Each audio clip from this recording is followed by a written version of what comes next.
আচ্ছা, আজকে যাব আমি আমার একটা বান্ধবীর বিয়েতে। তো মা আমাকে এখানে চিকেনের কাবাব বানিয়ে দিয়েছিল। তো চটপট করে খেয়ে নিয়ে ঝটপট করে রেডি হয়ে নিয়ে এই যে এখন আমি যাচ্ছি।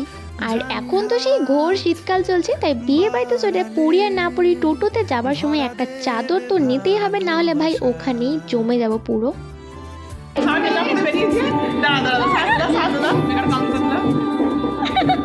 তো এই যে এসে আমাদের ব্রাইডের সঙ্গে দেখা করলাম, ও এখনো পুরোপুরি রেডি হয়নি। তো রেডি হতে হতে আমাদের সঙ্গে দেখা করে আবার গেল রেডি হতে।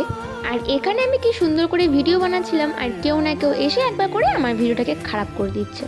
আসলে আজকে আমরা যে বিয়ে বাড়িটায় এসেছি সেটা আমাদের বাড়ি থেকে ডিস্টেন্সটা একটু দূরে, তো আমরা তাড়াতাড়ি এসেছি আর তাড়াতাড়ি চলেও যাব। এখানে আমি আর খুশি একটা সুন্দর ভিডিও বানানোর চেষ্টা করছিলাম, কিন্তু কিছু একটা হয়তো মনে পড়ে গেছিলো, ব্যাস ভিডিও ভুলে কি হয়ে গেছিলো আমাদের খ্যাপামো শুরু। তারপর আমাদেরকে দিয়ে গেল টিফিন, আর খাবার হাতে নিয়ে তো বেশিক্ষণ বসে থাকতে নেই, তো শুরু করে দিলাম খেতে।